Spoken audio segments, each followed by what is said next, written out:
Let's go gadget Google. Okay, that's a goeie ene. Go gadget hashtag. Okay, go gadget episode. Okay, we're gonna speak about Google. I've got Pietje, our head media buyer, and we're gonna ask him some Google questions and see what he says about Google. I've always thought Google is this giant that's just so. Google always feels like a bibliotheek tannie, but for you say, there's your categories, there's your search result. Google never felt personal to me personally. I would rather describe it as a transformer.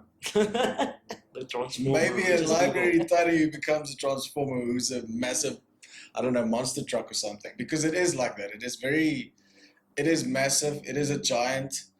There's a reason why we all know Google, but I think a lot of people don't know, even with Facebook, how deep the back end is, how deep it goes.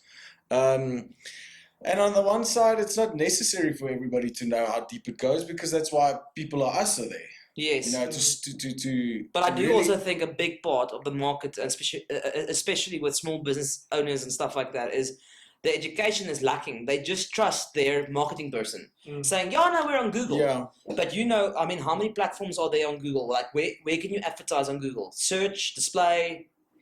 And there's Google Search Partners. Yeah. So that is basically just made up of Shopping. Yeah, that's so it's broken down even further. Placement. So there are networks and places that the ads are shown on. Yeah. But then Google also they have a lot of different platforms of their own, and then they have partners. So partners are big websites that have a certain amount of traffic per month, and then those guys tap into Google, and then your ads are shown on those websites as well. It's almost like YouTube with monetization, kind of. Basically, same type of thing, same concept, yes. Which you can run display ads and even just text ads as well, also in there. But I mean, it's Gmail. I don't know if you've seen ads in your Gmail account. Yes, on promotion. So Gmail accounts. YouTube is also broken, and then you also have to remember that it's on every device, so it's broken down into a tablet and to PC laptops, and then on mobile as well. It's also broken. If you go onto YouTube, you also have a lot of different formats that these ads are shown. So what basically happens is it's like the whole cyber concept. We trust the robot, which is this giant robot, which is Google. We give it a lot of elements and stuff to work with. Yeah, the algorithm. We give it certain elements. Yeah. Headlines, for instance. Yes. A headline can make or break you. It's like a video ad that catches your attention. A headline can make or break you. Put that in there. That's fine. Use it as a headline. Yeah. And then there's descriptions and these things are constantly evolving as well. Yeah. Even like with Facebook as well. What's good about it? What I always tell people is, it's a good thing that Facebook and Google is in this massive competition. Yeah. Because what it gives consumers is it gives you a product that keeps on improving. Yes. Because if the one gets better and it leaves the other one in the dust, hands down, they're gonna lose money. So they're constantly one-upping each other and pushing each other up and up and up and up. On the one hand, they're making stuff easier, so there is an easier way to do stuff, but then you're not gonna get the back end, the 6 layers behind that to work. So, Pietje, sorry for interrupting, but tell us about, like, let's just want to get Wayne involved here. Wayne, I know, for example, you have a love for home decor, fashion. You also have your own photography business. Let's say, for example, Wayne was now not involved in our company, and he contacts Cyborg and he says, "Listen, guys, I need more clients for my photography business." He specializes, for example, in school photography, right? And he wants more school photography clients, like in the moment, on the spot, right? With Google platforms and all these placements that you're speaking about and so forth. What would you do? Like, if you had Okay, not if you had. You have 2 minutes to tell us what you would do for Wayne. I won't Like- fit it into 2 minutes, but okay, I'll try. So obviously because it's something visual, Yeah. we'd go with something visual. Yeah. So YouTube would be great for that. Yeah. But also, and then it also depends on how long he's been actually running his website. Mm. Have you had a lot of people come to your website? Do you have traffic? Because the traffic relates Yeah. or translates into data. Yeah. And the more data you can give Google or any of these platforms, the Yeah. better they can serve you. Yeah. So I would say get people to your website as fast as possible. Yeah. I would always say search. Mm. It will depend on the competition and your budget Yeah. because you're going to have a lot of competition in that space. Use your But- competition as keywords. Yes, you use competition as keywords, don't give away everything. Pay us for that stuff. Free tip. But definitely even slideshow videos because I mean you're gonna use your best work, your portfolio, Yeah. the best stuff. That I think good looking photos and images will always catch anybody's attention Yeah, will because sell for it's itself. it's a human thing. So anywhere where you're scrolling through something and you've searched for photographers or whatever previously, you can now show them ads. You can show these people ads using your portfolio or whatever, Yeah. retargeting them again so that you can keep on showing them because sometimes it takes a person 3 to 4 to 5 times to see something from a new person or a new Yeah, company before you feel comfortable enough to maybe trust them to purchase something from them. Hands down. I think the last two things with Google, because Google is a very, like you said, it is actually, it was a good metaphor that you use. It is the transformer, because there's a lot of complex stuff with Google, but you mentioned something that was like, don't give away our free tips. I mean, I think there's some information, guys. Something I want to say from my side, I think information is available online.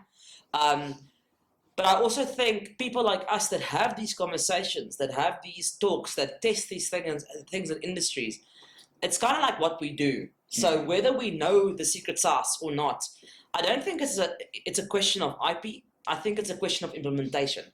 And yeah, while we're on that subject, and we're going to give 2 extra things away for Google, PG that just doesn't know it yet. Match types. You get broad modifier, exact phrase match. What match types do you think South African business should be using? Because I am hands down saying if you're a business, phrase match, exact match. Get the direct intent that somebody's searching, right? And then get them to your website to convert. I think the others are a bit more experimental. It is exactly that, but I like that. I like that part of it. If you have big budgets. If you have big budgets, yes, but it also depends on where you are in this process. Journey, yeah. If you are in the beginning and you don't know exactly what to look, so you can either go and you can do really good research Yeah. regarding keywords and what keywords would work well for your business. Yeah. You can go into depth with that. If you do that, then go with exact match and phrase match. Okay. If you don't, if you have some time and you have some patience, then go a bit more broad. It's always good to cast a big broad net because you're gonna get data back. You're gonna get that return. It's a return loop. So Yes. you put something out and you get something back. You Yeah. put something out and you get insights back. So you can start after a couple of weeks, a month or whatever, you can start seeing these The keywords. trends, You can see the trends and you can see these keywords work well for me and these keywords maybe convert to something that's worthwhile for me as a business. It converts to a sale or a lead. but it takes time. I think It that's does take time. I think that's the other thing. I mean, Wayne does, like I said, he's a flow synergist, aka logistics manager, and I think, I mean, he is honestly in our company. He is the only person in our company that has a formal marketing background. You know, a formal, like, I studied this. Yeah. And I mean, I think he saw when he joined our company. That's the thing about this, and this is the thing I want to tell clients and stuff as well. This entire thing is about data. You can't expect results overnight. You need to have a strategy and a funneling system where you say, hey, I'm going to hit those KPIs the first month, the second month, the third month. So I think Wayne saw that, which was cool. The last thing I just want to tap into before we finish this video, Tell us about in-market audiences. That's something that's awesome to me. For me, like I am hands down a more visual, let's go Facebook, YouTube kind of person, right? Yeah. I like the idea of selling something and funneling data, but something that has always been interesting to me. It's almost like it's the most interesting thing for me with Google, and it's very accurate. Is in-market audiences. A person can be in market for something, Yeah. and you can target them like that. Tell us Yeah. more about that. Yeah, so just to use an example, if somebody's looking for dog food or whatever, Yeah, you can find dog owners, and Yeah. you can find specific interests like that, people that And already people- have been searching and- pet products. and have more than likely purchased before online. Yeah, So it's basically, you can kind of compare it maybe to, it's one step. If you compare it to Facebook, it's two steps in one, yeah, because you're not doing dog owners and people who've purchased online, it's both. but it's basically someone who's purchased dog food online already. And then the cool thing is you can create a custom audience from those users via Facebook and find people like those people. Exactly. I think that we'll get to in another video. Cool stuff. That was a bit about Google. We'll see you in the next episode for, I don't know, something else and cool.